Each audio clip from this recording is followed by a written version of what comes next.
Muy buenos días, yo soy Andrea Fachado. Hola, yo Mara Fachado. Después de un largo paréntesis, volvemos. El primer programa de este año. Es verdad, volvemos con mucha más fuerza si cabe. Sí, y hoy te traigo una pregunta. ¿Qué ocurriría si una amiga te da una caja para que se la guardes y de repente aparece un cráneo? Bueno, yo entraría en pánico. Sé que lo que tengo que hacer es llamar a la Guardia Civil, pero también sé que voy a estar investigada. Me ha metido en un problemón increíble, es decir, ni se lo imagina. Pues esto fue precisamente lo que pasó en Castro Urdiales. Carmen Merino le da una caja a su amiga Carmen Mendoza, que además comparten nombre, la abre y se encuentra un cráneo. Es así. Carmen Merino, los hechos aparecen en el 2011. Carmen Merino es en ese año cuando tiene una relación con Jesús María.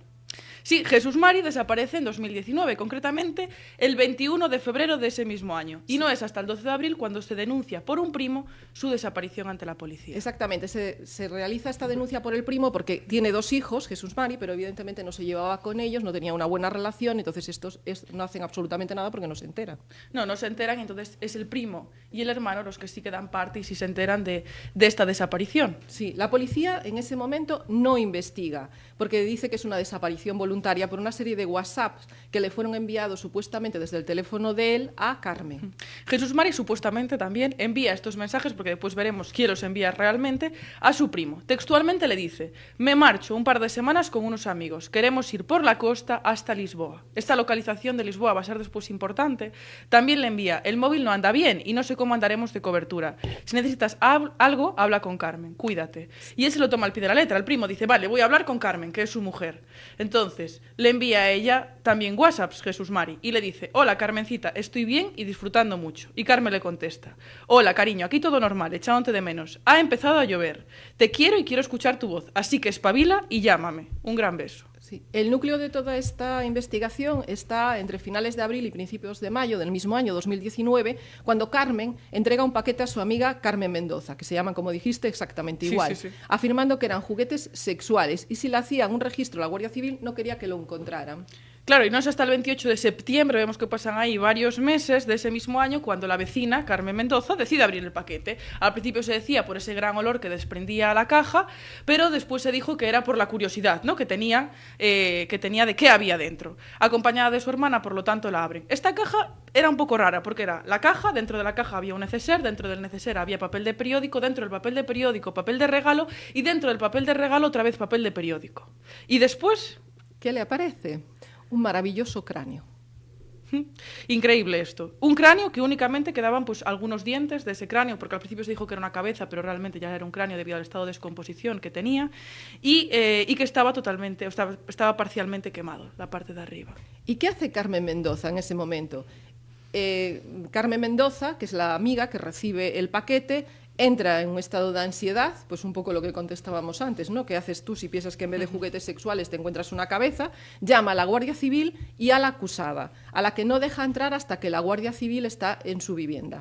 Recordemos además que Carmen estaba acompañada por su hermana, por Ana María Mendoza. Entonces se llevan a las 3 en la ambulancia, porque decía la persona que la estaba teniendo de la ambulancia que había visto algo raro en Carmen Merino y que por lo tanto se las lleva a las 3. En este trayecto de ambulancia, que no era precisamente corto, Carmen Merino no levanta la cabeza del suelo, está todo el tiempo mirando al suelo. Y la vecina le reprocha: ¿en qué lío me has metido? Y aquí empieza realmente la investigación. Aquí empieza la investigación porque la primera pregunta que se hace la policía es: ¿a quién pertenece esa cabeza, ese cráneo? ¿De quién es? Y entonces únicamente quedaban, como habíamos dicho, algunas piezas dentales. Por lo tanto, se identifica a la persona a la que pertenece ese cráneo a través de esos dientes. Y se dice que es Jesús Mari. Eso es, el compañero sentimental de Carmen. Lo más destacado de los análisis toxicológicos es la aparición en el cadáver de diazepam, que curiosamente no lo tenía recetado Jesús Mari, pero no pudieron determinar la cantidad suministrada. Esto es muy importante, no poder determinar la cantidad suministrada para la condena que posteriormente veremos y estudiaremos. ¿Y la investigación a quién apunta como autor de este hecho?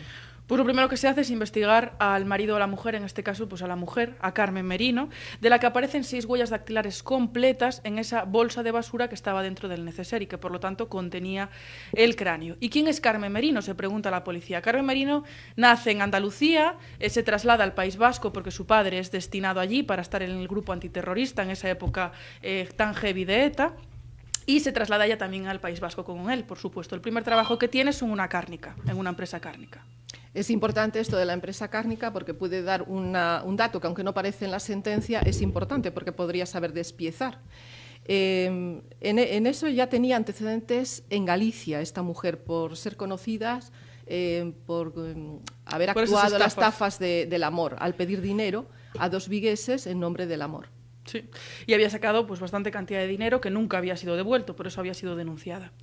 Entonces lo primero que se hace es inspeccionar la casa de Carmen y Jesús Mari, y ahí hallan restos orgánicos y de sangre que pertenecen por lo tanto a su marido. ¿Dónde? En el baño, en el tubo sifónico, en las paredes, también en la moldura del techo y en otras partes distribuidas alrededor de la casa. También es de destacar en esa inspección en la casa se han encontrado 2 ordenadores, 2 dispositivos pertenecientes a Carmen con los POSITs en donde ella dice que contenía las claves. Sí, pero hace búsquedas cuando se inspeccionan o cuando se requisan estos ordenadores y realmente se mira a ver qué ha buscado durante ese tiempo hasta que aparece el cráneo, pues las búsquedas son muy llamativas, como por ejemplo, cómo desatascar una motosierra atascada Bosch. El 26 de febrero, pues justo a los pocos días de desaparecer Jesús Mari, el 21 de febrero, a las 6 de la madrugada, que es lo que más llama la atención. También el 12 de abril, pues hace otras búsquedas e instala un nuevo sistema operativo. El 12 de abril es cuando se denuncia la desaparición oficialmente de Jesús Mari y ya lo que hace es instalar un sistema operativo. A mí esto del sistema operativo tampoco me parece tan extraño porque normalmente pues, el ordenador ya te lo pide actualizarlo y lo haces. Pero sí que el 16 de septiembre hace una búsqueda que es qué significa el tercio de mejora y cómo se reparte el tercio de mejora, haciendo referencia a una posible herencia. Y cómo cobrar un testamento de un desaparecido, que es muy llamativo. Posteriormente, lo que hace Carmen Merino, en una secuencia, es el 2 de marzo decide limpiar bien la vivienda y contrata a una persona que se encuentra con un montón de bolsas de gran peso en la entrada. ¿Y qué le dice ella de estas bolsas a esta persona encargada de la limpieza? Pues dijo que había estado quitando alguna tierra de esas macetas y que quería tirar todas esas bolsas de gran pesaje y que tenía lumbago y que por lo tanto ya no lo podría hacer sola. Entonces las llevan al coche las 2 conjuntamente y las tiran a un contenedor cercano. Sí, esto es muy importante porque entra en una gran contradicción. Dice que la contrata por ese lumbago, pero pues después ayuda a llevar esas bolsas. Sí, pero es el 18 de febrero cuando se data que ahí hace una compra muy importante. La compra de esta motosierra eléctrica de la que posteriormente hace consultas de cómo desatascarla. Y también aceite para ella. 2 días antes compró una sierra, o se compró una sierra, un martillo y un triple, porque ella niega haberlo comprado. Ella niega haberlo comprado y dice que en todo caso lo compraría su marido porque lo paga con la tarjeta de él. Pero una tarjeta que cuando se hace el registro de la casa aparece encima de su bolso, de un bolso de mujer, y este bolso encima de un tendedero. Por lo tanto, se dice que, sin duda alguna, esa tarjeta era usada por ella, aunque estuviera a nombre de él. Claro, y esa tarjeta, el 21 de febrero, cuando él ya había desaparecido, se efectúan diversas retiradas de diversos cajeros en diversos días de 600 euros, hasta un total de 15.600, que supuestamente los ha retirado ella. Es una barbaridad. Además sería el límite diario, 600 cada día, hasta que llegara a ese límite y bueno, pues parase de sacar el dinero. Posteriormente, días después de ese 21 de febrero, compra muchísima cantidad de lejía casi en cantidades industriales. Que eso la podía inculpar diciendo que limpia el piso porque es allí donde se produjo pues, el delito, ¿no? Sí. Es importante también los WhatsApp que decías antes, que la investigación, para ver dónde estaba él, y que él decía que, según estos WhatsApp, que estaba en Lisboa, pero se hizo una investigación, su geolocalización, y los móviles de Jesús Mari aparecieron no en Lisboa, sino ¿qué resultado dio? Pues estaban en Castrurdiales, no se habían movido de la zona urbana de Castrurdiales, los 3 terminales con 3 números diferentes, por tanto. Y es muy importante también lo del testamento, es trascendental. Ahí tendríamos el móvil. Jesús Mari, poco antes de desaparecer, cambió su testamento y la puso a ella como heredera, quitando la legítima, claro está, que tenía 2 hijos, siendo el anterior heredero su hermano, es decir, sustituyó a su hermano por ella, unos días antes de la desaparición. Sí, y esto dice la sentencia, que la sentencia es escasísima, solo tiene 14 carillas y la del Tribunal Supremo 7 únicamente. Lo que dice es, este es claramente el móvil, porque ya se guarda el cráneo para en un momento determinado ponerlo en cualquier zona de Castrurdiales y que entonces pase de ser una desaparición que tendríamos que esperar 10 años para cobrar ese testamento y declararlo oficialmente muerto a pues unos meses o unos años. Claro, es que esto es importantísimo, es decir, así ella ya no podía esperar los 10 años, por eso guarda el cráneo y por eso se lo da a su amiga. Tenemos que tener en cuenta que ella hereda el dúplex donde vivían y el fallecido tenía 150.000 euros a plazo fijo y copropiedades con sus hermanos, que suponemos que es de la herencia de sus padres. Sí, y entonces, ¿a qué es condenada? ¿A qué es condenada Carmen Merino? Todo esto da los indicios directos e indirectos para finalmente ser condenada a 15 años de prisión por homicidio, porque se le aplica esa agravante de parentesco. ¿Y por qué no asesinato, como ocurrió con la Guardia Urbana de Rosa Peral, que ya explicamos aquí, ¿no? Porque sería una cosa bastante similar. No tenemos el cuerpo entero, no tenemos el cadáver entero, tenemos solamente la cabeza, pues un poco como pasaba allí, que estaba quemado, ¿no? Sí, en el caso de la Guardia Urbana todavía se tiene menos, porque está totalmente calcinado y solo quedaba, recordemos, esa pieza que era capaz de identificar a quien había fallecido, quien había sido asesinado. En este caso llama poderosamente la atención. Es cierto que es un jurado popular y la diferencia es que uno fue muy mediático, el otro un poco menos mediático, y sí que es cierto que en un asesinato hay que aplicar algo, pues una alevosía, un ensañamiento. En este caso se le quería aplicar la alevosía por parte de las acusaciones, porque decían que tenía cantidades de diazepam en el cráneo. Sí, pero no se pudo determinar y por lo tanto no se aplicó esa alevosía y quedó un homicidio, por eso los 15 años, ¿no? Sí, pero choca la verdad porque en el caso de la Guardia Urbana lo único que teníamos también eran unas pastillas que faltaban en los medicamentos que tomaba él para el dolor de espalda y en este caso aún tenemos que sí que es cierto que él había ingerido esas cantidades cuando no habían sido recetadas. Es que a veces hay sentencias dolorosas y una es esta, ¿no? Sí. Se indemniza también a los hijos con 20.000 euros a cada uno, una cantidad un poco pequeña, pero era porque no se llevaban con ellos y se tiene en cuenta el daño moral que se causa y evidentemente si no te llevas con tu padre pues el daño moral debe de ser menor, y a su hermano con 18.000 euros porque con él sí tenían una relación.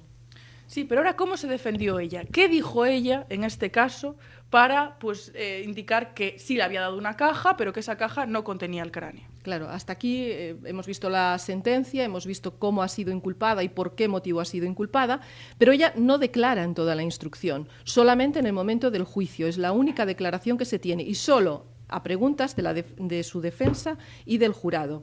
Yo entiendo que eso, si quería decir que no era la culpable, que no era la que tenía, le perjudicó un poco, aunque está en su derecho de no declarar conforme a la ley. Y no debería perjudicarle. El juez avisó además que el jurado no podía tener en cuenta que solo contestase a las preguntas de su abogado y que solo contestara en el momento del juicio oral. Por lo tanto, esto, por determinada jurisprudencia que hay, no puede perjudicarle en ningún caso, aunque sí subjetivamente somos conocedoras de que esto sí que influye. Influye, porque si tú no eres culpable, quieres decirlo ya. Es decir, es una cosa que ya, no, yo quiero contestar, yo quiero decir, yo no he sido, ¿no? Y en este caso no ha ocurrido así. ¿Y qué hizo? Pues admitir que realmente le había dado esa caja a su amiga y vecina, porque no podía negarlo de ninguna forma, que había 6 huellas, recordemos, completas en ese papel de periódico y también en las bolsas de plástico. Sí que lo que dijo fue que no había puesto un cráneo, sino que únicamente juguetes sexuales. Sí, y continuó afirmando que su amiga mantenía una relación con Jesús Mari. Porque decía además que tenía las llaves de su casa, tanto la amiga como el hermano. Claro, es que esa era su defensa. Perdón. Esa era su defensa, es decir, ella lo que decía era, yo he entregado solamente los juguetes sexuales, ella tenía un móvil que era la relación que tenía con él y ellos tenían llaves de su casa para lo que acceder a los ordenadores. Porque tampoco lo puedo afirmar sin género de dudas, fue que esa amiga había matado a su marido y que había puesto el cráneo en esa bolsa que le había dado ella con otro material que no era para nada pues ese cráneo. Lo que le daría acceso a los ordenadores de ella y que tenía los posits pegados al ordenador en las claves, o sea, tenía anotadas las claves en posits pegados en los ordenadores, que era lo que habíamos dicho antes también. Sí, vamos a escuchar entonces la declaración que hizo ella en ese juicio oral. ¿Entregó usted un paquete con la cabeza de su marido dentro a Carmen Mendoza? No, en ningún momento. ¿Le entregó usted en los meses de febrero, marzo, abril del 19 algún paquete a Carmen Mendoza? Sí. ¿Había usted comprado algún juguete sexual? Sí, había comprado pues, tonterías de esas, sí. Y le hice la broma de meterlo en la bolsa de basura, después se lo metí en un neceser, se lo envolví en papel. ¿Perdón? En un neceser. ¿En un neceser? Y después se lo envolví en un papel de regalo con lo típico. Que tenía juguetes sexuales ahí y que me lo guardara. Lo que pasa es que a mí ya después ni yo me acuerdo. ¿Se llevó el paquete? Sí. Pues esto es lo que declara en plenario, junto con, literalmente, le tiraba los tejos a su marido esta amiga y vecina. Eso es. ¿Podemos dar una vuelta a esta sentencia? Sí, hay aspectos de esta sentencia que no encajan, aparte de que es lo que decíamos, escasísima y que no hay casi fundamentación, que falta muchísimo de estos indicios, lo acabamos de mencionar, porque ya los da como asumidos y probados, entonces no los menciona. ¿Y qué es lo que no encaja? Pues junto al cráneo aparecen 37 pelos adheridos. Cuando se hace el análisis, el perfil genético de estos, dicen que es un perfil genético de Jesús Mari o de un familiar de Jesús Mari, que podría ser un hermano. Por ejemplo, ¿no? Un familiar directo Eso de es. él. El hermano, además, podría ser un posible autor, porque tenía problemas económicos y Jesús Mari le daba una ayuda económica al mes. Antes de la desaparición, cuenta Carmen que los dos tuvieron una discusión, porque todo lo que le daba se lo gastaba en maquinitas y prostitutas. Y además recordemos que él cambia el testamento y que de ser el beneficiario junto con los hijos por esa legítima, el hermano, pasa a ser Carmen Merino. Claro, ese era un dato que él no sabía, el hermano, que desconocía. Sabía que Carmen había sido incluida en el testamento, pero no que él había sido excluido. Eso es. Y también en la casa, cuando se hace ese registro, hayan manchas de sangre, como hemos dicho, pero hay una que es extraña, una mancha de sangre que aparece en un cojín que la policía no es capaz de identificar, no sabe a quién pertenece y lo único que puede decir es que es de una mujer y le llama Mujer 2.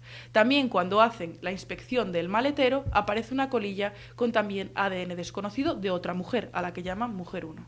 Claro, por eso yo preguntaba si la instrucción fue debidamente realizada o fue bien investigada, porque no se coteja ni esa sangre, como tú dices, ni los pelos que aparecen en el cráneo, ni el ADN de la colilla, con ninguna persona del entorno de él. Entonces, ni su hermano, ni las hermanas Mendoza, ni familiares, ni allegados, absolutamente nada. No. A mí me falta mucha investigación en Esas ese dos mujeres quedan en el aire. procedimiento. Son Totalmente. mujeres desconocidas, Mujer 1, Mujer 2, no sabemos todavía a día de hoy a quién pertenecía ni esa ADN en la colilla, ni esa sangre en el cojín. Pero sí que la sentencia deja abierta una puerta a una participación. Es decir, dice que Carmen Merino es autora de ese crimen, pero que es posible que haya sido ayudada debido a la complexión física que tenía su marido, mucho mayor que la de ella, porque si tiene que arrastrarlo, pues al final descuartizarlo, pues necesita de alguien, de la ayuda de alguien. Sí, porque tenía un peso considerable. La policía, en el atestado, además, es otro hilo que dejó suelto esta sentencia, nombra a Fernando. ¿Fernando quién es? Es el hijo de Carmen Merino y lo hace como posible partícipe, pero no se le investiga absolutamente nada. ¿Y por qué aparece en este atestado? Pues el hijo tenía muchísimas deudas, muchísimos problemas económicos con distintas entidades bancarias y tanto Jesús Mari, que recordemos no es hijo de él, como su madre le pasaban los dos dinero. Un dinero que solicita pues pocos días antes de la desaparición de Jesús Mari por valor de más de 1.000 euros para poder pagar la deuda de casi 1.000 y también poder pasar ese mes con solvencia. El abogado lo que hace es renunciar a la testifical de ese hijo y también de su hija poco antes del juicio oral debido a que se lo pide su madre. Sí, para no causar mayores problemas. Y a mí esto que estás comentando, de que el abogado defensor renuncia a esto, me hace tener una duda. ¿Podría ser ella encubridora y no autora de los hechos? ¿Puede entenderse que esta mujer haya protegido a su hijo y, como dice en el argot carcelario, se haya comido el marrón? ¿Por qué no quiso que declararan sus hijos para no perjudicarles, como dijo su abogado? Y podrían ser incluso las hermanas autoras partícipes, porque no hay huellas de ellas. Es decir, cuando ellas abren el paquete en la bolsa, que es el último contenido que contiene el cráneo, no aparece ninguna huella de ellas. ¿Cómo es esto posible? Todas las huellas son de Carmen Merino.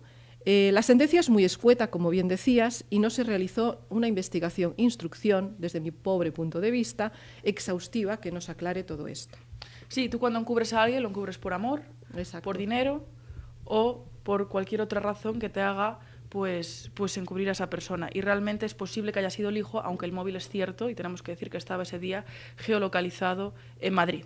Totalmente, es decir, sí, puede ser ella partícipe, coautora, encubridora, pero a mí me falta más investigación y una sentencia mucho más completa con una instrucción que la avalase. Sí. Cuando la psicóloga forense le hace ese análisis para indicar que no tiene ningún problema mental, le pregunta, le dice que una posibilidad es que pueda ir a la cárcel. Ella se lo toma como ir a un retiro, como ir a un monasterio. Sí. Pero ¿cómo es su vida actualmente? ¿Qué hace ella en la cárcel desde el 2019 que está en este lugar? Pues para gozar de permisos penitenciarios sí que es cierto que tras 3 sentencias reconoce que ha cometido estos hechos, además se dedica a la costura y dicen las personas que están conviviendo con ella en esa cárcel que es respetada debido a su edad, que tiene ya más de 60 años. Bueno, pues hasta aquí hemos llegado con el crimen del cráneo y ahora las noticias de la semana. Vamos allá, entonces, con las noticias de la semana. En el Ayuntamiento de Pereiro de Aguilar, en Orense, hay una gran preocupación ante la ola de robos que se están produciendo y están entrando a robar a plena luz del día. Además, la Policía Nacional detuvo a 6 personas en la AP9 dirección Pontevedra, una banda que se dedicaba a robos en viviendas en provincias de A Coruña y también de Pontevedra. Y en Cangas, aquí al lado, quedó en libertad con cargos detenido en la operación Ribotril, que mezcla este medicamento con hachís o alcohol para crear el cacubi, que se vende por 15 euros, principalmente a menores. Al ser de bajo precio, tiene un gran atractivo y hay investigados de 16 personas, entre ellas médicos. Sí, sorprende Sí, además que haya estos investigados que todavía están en ese proceso de saber qué participación tuvieron en la venta de este producto. Además, las agresiones a sanitarios, según la Consellería de Sanidade, aumentan en Galicia, por lo que la Fiscalía busca agilizar los procesos. Exacto. Y el juicio por agresión sexual a Luis Rubiales finaliza a la espera de sentencia. Yo sigo esperando a que los juicios de agresiones sexuales sean tratados con más delicadeza por algunos profesionales, muy especialmente por jueces y fiscales. Si esto nos recuerda al juicio que a las declaraciones que acaban de tener lugar en el caso de Elisa Mouliá, que realmente el juez no respeta para nada. Que son deprimentes. Sí, Y es con lo que nos encontramos cada día, desgraciadamente. Sí. Y es desesperanzador, porque en un caso como este, que hay un vídeo que se sabe lo que ha sucedido, casi ni haría falta que hubiera esa declaración por parte de ella, porque se ve claramente lo que pasa escena a escena. Da igual lo que ella